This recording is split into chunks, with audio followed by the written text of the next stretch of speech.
Good morning, dear students. The next topic from chapter number 7, directing, is now leadership. As we know, directing has 4 elements.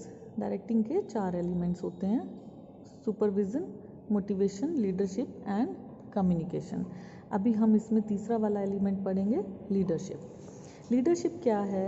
It is a process of influencing the behaviour of people at work towards the achievement of specified goals.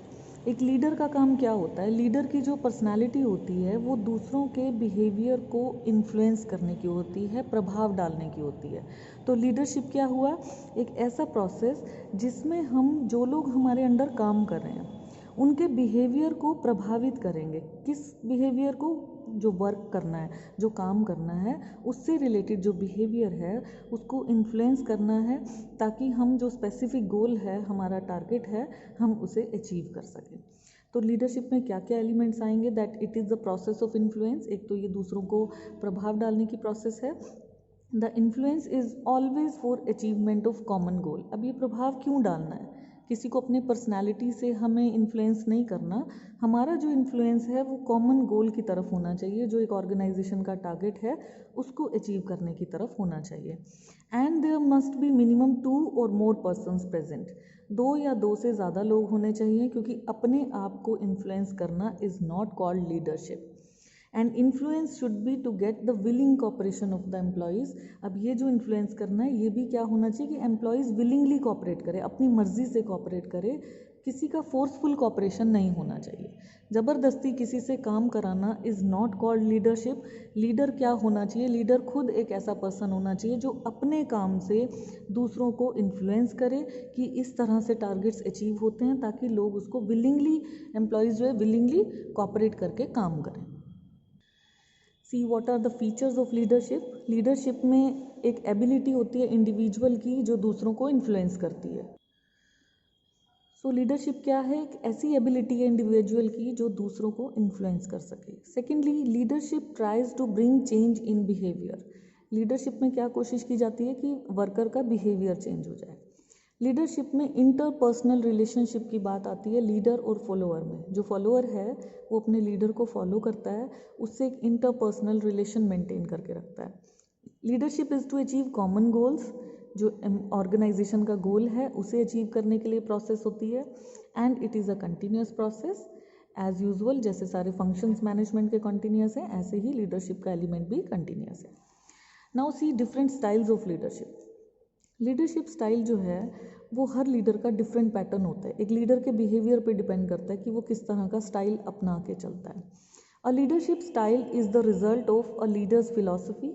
जो भी leader है उसकी क्या philosophy है, उसका क्या personality है, उसका क्या एक्सपीरियंस है, वो किस चीज़ को वैल्यू देता है, इन सब चीज़ों पे उस लीडर का स्टाइल डिपेंड करता है. And leadership styles depend upon the type of followers also. किस तरह के लोग उसको फॉलो करते हैं, किस तरह का एटमॉस्फेयर है ऑर्गेनाइजेशन में, ये सब चीज़ें मैटर करती हैं. तो जनरली 3 तरह के लीडरशिप स्टाइल्स होते हैं. वन इज़ ऑटोक्रेटिक लीडरशिप, जिसको हम अथॉरिटेटिव लीडरशिप भी बोलते हैं. Then second is participative leadership, जिसको हम डेमोक्रेटिक स्टाइल भी बोलते हैं. And the third is free rein leadership, that is also called laissez-faire leadership. A leader may use all styles of leadership at different periods of time. क्या होता है कि leader जो है वो कोई भी स्टाइल यूज़ कर सकता है, डिपेंड करता है कैसा टाइम चल रहा है, कैसी सिचुएशन है. But one style tend to predominate his personality.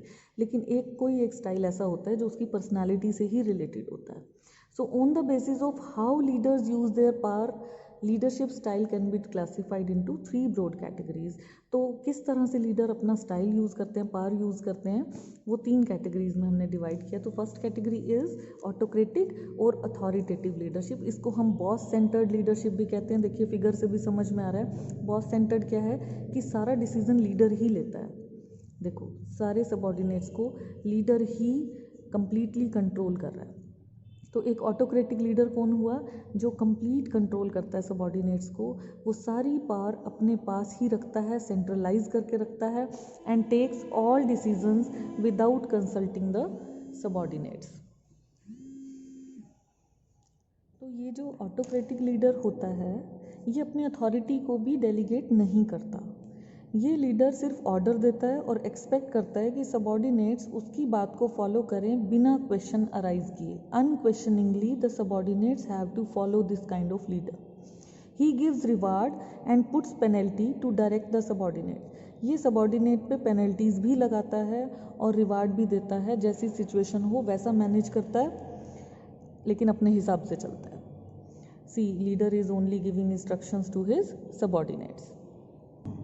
देखिए एडवांटेजेस, देखिए इस तरह के लीडरशिप के एडवांटेज क्या हैं. एक तो क्विक डिसीजन मेकिंग है. क्यों है क्विक डिसीजन मेकिंग? क्योंकि इस टाइप के लीडर का कंप्लीट कंट्रोल होता है, उसको किसी से भी कंसल्ट नहीं करना होता, इसलिए इसका डिसीजन मेकिंग फास्ट होता है. And it provides strong motivation and satisfaction to the leader who dictates terms. ये जो लीडर है ये खुद डिक्टेटर है, ये खुद टर्म्स को डिक्टेट कर रहा है, इसलिए सबसे ज़्यादा स्ट्रांगली मोटिवेटेड रहता है एंड सेटिस्फाइड रहता है. Less competent subordinates are needed at lower levels. क्योंकि इसको सारी चीज़ें खुद ही मैनेज करनी है, इसलिए जो लोअर लेवल पे काम करने वाला सबॉर्डिनेट है वो अगर कम एलिजिबल होगा, कम कॉम्पिटेंट होगा तब भी चल जाएगा. And it may bring positive result when great speed is required. जब हमें बहुत स्पीड से काम करना हो तो ये वाला लीडरशिप स्टाइल पॉजिटिव रिजल्ट्स भी दे देता है. But what are the disadvantages? Worker तो फ्रस्ट्रेटेड फील करते हैं. Low morale among subordinates, mentally satisfied नहीं होते क्योंकि उनकी बात को कोई सुनता ही नहीं है, उनकी बात को सिर्फ डिक्टेटरशिप चलती है यहाँ पे.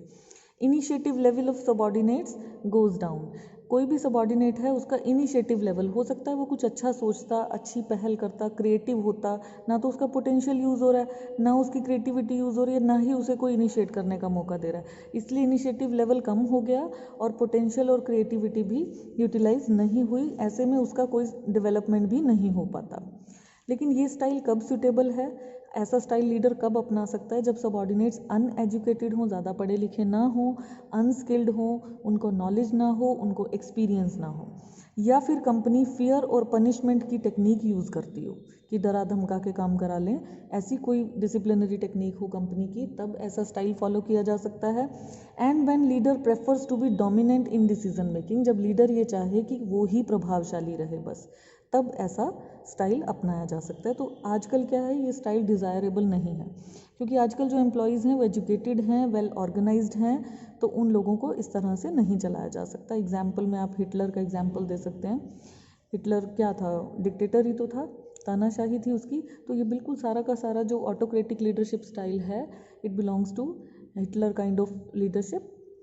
सेकेंड इज डेमोक्रेटिव और पार्टिसिपेटिव लीडरशिप. अब ये बिल्कुल ग्रुप सेंटर्ड आ जाएगा, डेमोक्रेसी आ जाएगी इसमें. जैसे देखिए फिगर से, लीडर है वो सब सबऑर्डिनेट से कंसल्ट कर रहा है. एरोज देखिए आप, दोनों साइड हैं, दोनों तरफ कंसल्टेंसी चल रही है.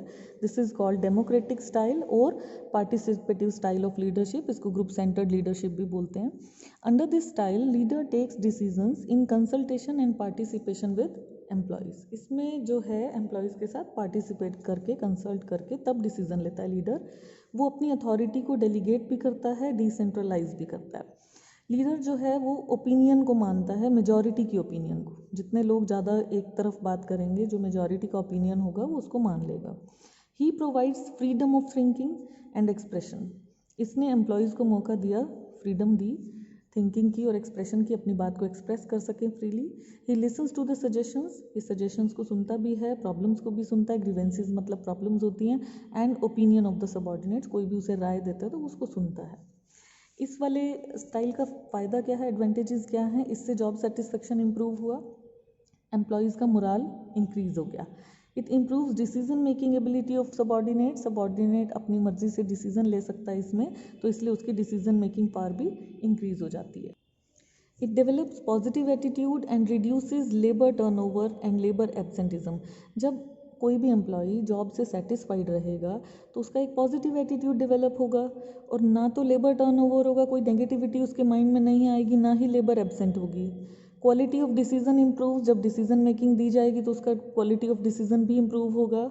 एंड लीडर की एबिलिटीज़ भी मल्टीप्लाई हो जाएंगी क्योंकि वो उसके फॉलोअर्स भी कंट्रीब्यूट कर रहे हैं उसके डिसीजंस में, इसलिए उसकी एबिलिटीज़ भी मल्टीप्लाई हो जाती हैं. But what are the disadvantages? ये टाइम कंज्यूमिंग है, इसमें बहुत ज़्यादा टाइम लगता है. It may not yield positive result. हो सकता है ये पॉजिटिव रिजल्ट्स ना आए, कब नहीं आएंगे? When subordinates prefer minimum interaction with the leader, जब सबॉर्डिनेट ही लीडर से इंटरेक्ट करना ना चाहे तो ऐसे स्टाइल का कोई फ़ायदा नहीं होता। Leader may pass the work to subordinates and abdicate responsibility, हो सकता है लीडर अपना सारा काम सबॉर्डिनेट्स को पास ऑन कर दे और खुद की रिस्पॉन्सिबिलिटी को ही छोड़ दे, ऐसा भी हो सकता है। एंड कभी कभी ज़्यादा कंसल्ट करने से ऐसा लगता है कि लीडर कॉम्पिटेंट ही नहीं है। ज़्यादा कंसल्टेशन से क्या लगेगा कि लीडर में खुद में क्वालिटी नहीं है, वो सबसे कंसल्ट करता रहता है, वो इनकॉम्पिटेंट कहलाता है कई बार। तो क्या सुटेबिलिटी क्या है इस स्टाइल की, कब सुटेबल है ये वाला स्टाइल? जब कंपनी का टारगेट जॉब सेटिस्फेक्शन का हो और इंडिपेंडेंस देने का हो। When leader wants to share decision making with his subordinates, जब लीडर चाहे कि कोई भी डिसीजन लूँ तो मैं सबॉर्डिनेट्स के साथ शेयर करके चलूँ, और जब सबॉर्डिनेट्स भी ऐसे हों कि उन्होंने ऑर्गेनाइजेशन के गोल्स को एक्सेप्ट किया हो। जैसे एग्जांपल है नारायण मूर्ति, इनकी गाइडेंस में इन्फोसिस कंपनी चलती है और वहाँ पे फ्री कम्युनिकेशन है, सबको मौका दिया जाता है फ्रीली कम्युनिकेट करने का, अपनी बात को एक्सप्रेस करने का और सजेशंस देने का। तीसरा स्टाइल है फ्री रियन और लाजिज फेयर लीडरशिप। ये स्टाइल क्या है, इसमें कंप्लीट डेलीगेशन कर दिया अथॉरिटी का, मतलब सबॉर्डिनेट सारे डिसीजन खुद ही ले लें। इसमें लीडर पावर को अवॉइड करता है। फिगर देखिए, इसका लीडर है, एक दो सबॉर्डिनेट से बात कर ली, बाकी सबॉर्डिनेट अपने आप ही एक दूसरे से कंसल्ट करके काम कर लेते हैं। मतलब लीडर का रोल सिर्फ नाम के लिए वो लीडर है, सारी अथॉरिटीज़ इसने अपने सबॉर्डिनेट्स को ही दे रखी हैं। He serves only as a contact to bring information, इसका काम सिर्फ इन्फॉर्मेशन देने का है और सबॉर्डिनेट्स से कांटेक्ट में रहने का है। ऐसे वाले स्टाइल का क्या फ़ायदा होता है? एक तो पॉजिटिव इफेक्ट है क्योंकि जॉब सेटिस्फेक्शन इसमें सबसे ज़्यादा है, सबॉर्डिनेट्स का मेंटल सेटिस्फेक्शन सबसे ज़्यादा है, मोरल बूस्ट होता है। Maximum scope for development of subordinates, इसमें सबॉर्डिनेट सारे डिसीजन खुद ले रहा है तो इसमें सबसे ज़्यादा डेवलपमेंट का चांस है। Full utilisation of potential and capacity of employees की कैपेसिटी, पोटेंशियल सारा का सारा फुल्ली यूटिलाइज हो रहा है क्योंकि सारे डिसीजन सबॉर्डिनेट या एम्प्लॉय खुद ले रहा है। But what are the disadvantages? अब सबॉर्डिनेट को तो कोई गाइडेंस नहीं मिला, ना कोई सपोर्ट मिला लीडर का, ठीक है। Secondly, it ignores the contribution of leader, अब इसमें लीडर का तो कोई कॉन्ट्रीब्यूशन है ही नहीं। थर्ड इज सबॉर्डिनेट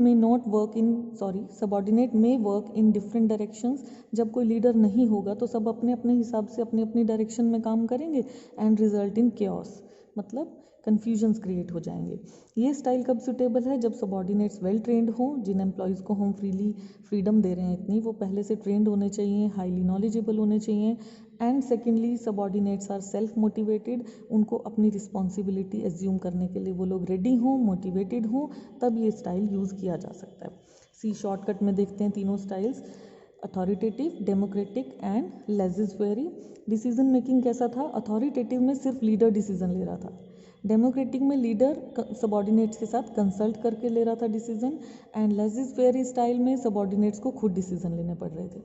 इसमें कम्युनिकेशन कहता था only one way, downward communication, मतलब सिर्फ लीडर ही कम्युनिकेट कर रहा है सारे सबॉर्डिनेट्स के साथ। इसमें वो कंसल्टेशन थी इसलिए टू वे कम्युनिकेशन, इसमें कोई भी किसी से कम्युनिकेट कर सकता है, that is why free flow communication. इसमें मोटिवेशनल टेक्निक कैसी है, काम कैसे करवाना है, एक नेगेटिव मोटिवेशन था, डरा धमका कर काम कराना था। इसमें रिवार्ड और इन्वॉल्वमेंट थी इसलिए पॉजिटिव मोटिवेशन। इसमें सेल्फ डायरेक्शन और सेल्फ कंट्रोल से काम हो रहा है। डेलीगेशन ऑफ अथॉरिटी, क्या अथॉरिटी पास की गई? अथॉरिटी स्टाइल में नहीं की गई। इसमें डेलीगेशन थोड़ा बहुत हुआ कि कंसल्ट किया, लेकिन इसमें कम्प्लीटली अथॉरिटी ही सबॉर्डिनेट को दे दी गई, so complete delegation of authority. इसमें फोकस किस चीज़ पे है? लीडर का ही कंट्रोल है। इसमें ग्रुप सेंटर था, इसमें इंडिविजुअल सेंटर था। रोल ऑफ लीडर, इसमें लीडर डायरेक्शन दे रहा है सारी, इसमें लीडर टीम में रह के काम कर रहा है और इसमें सिर्फ सपोर्ट दे रहा है, रिसोर्स दे रहा है। Growth and development of employees, इसमें कोई स्कोप नहीं है एम्प्लॉयज़ को ग्रो करने का क्योंकि सिर्फ आई स्टाइल था कि मैं ही देखूंगा, लीडर ही देखेगा जो कुछ देखेगा। इसमें थोड़ा सा इनिशिएटिव और क्रिएटिविटी थी, वी करके सब लोग मिल के काम कर रहे थे लीडर के साथ। बट इसमें फुल स्कोप है इनिशिएटिव का क्योंकि यू स्टाइल, केवल आप करेंगे यानी सबॉर्डिनेट काम करेगा। डिसिप्लिन, इसमें ऑर्डर डिसिप्लिन मेंटेन रहता है, इसमें आइडियाज़ एक्सचेंज होते हैं, इसमें सेल्फ डिसिप्लिन और सेल्फ कंट्रोल का ही रोल है। Thank you, have a nice day.